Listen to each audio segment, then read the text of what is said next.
গত মাসে ধর্ষণ, নির্যাতন ও পর্নোগ্রাফি আইনে দায়ের করা একটি মামলার জেরে গ্রেফতার হয়েছিলেন বিতর্কিত গায়ক মাইনুল আহসান নোবেল।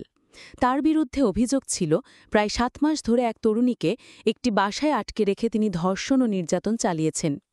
তবে সম্প্রতি এক নাটকীয় মোড় নিয়েই ঘটনার ইতি ঘটেছে, যেখানে অভিযুক্ত গায়ক নোবেল সেই ধর্ষণ মামলার বাদী, অর্থাৎ ইডেন মহিলা কলেজের সাবেক ওই ছাত্রীকে কারাগারেই বিয়ে করেছেন।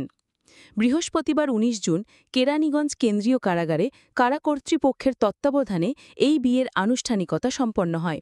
বিয়ের সময় দুই পক্ষের সাক্ষী এবং সংশ্লিষ্ট কর্মকর্তারা উপস্থিত ছিলেন। এই ঘটনাটি স্বাভাবিকভাবেই দেশজুড়ে ব্যাপক আলোচনার জন্ম দিয়েছে, কারণ একটি ধর্ষণ মামলার আসামি ও বাদীপক্ষের মধ্যে এমন বিবাহবন্ধনে আবদ্ধ হওয়ার ঘটনা খুব একটা দেখা যায় না। জানা গেছে, এর আগে গত ১৮ জুন আদালত কারা কর্তৃপক্ষকে গায়ক নোবেল ও পাত্রী ইসরাত জাহান প্রিয়ার কাবিনমূলে বিয়ের ব্যবস্থা করার নির্দেশ দেন।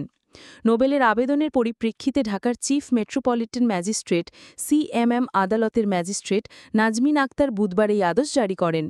সেই সময় ধর্ষণ মামলার বাদী নিজেও আদালতে উপস্থিত ছিলেন, যা এই বিয়ের সম্ভাব্য ইঙ্গিত দিয়েছিল।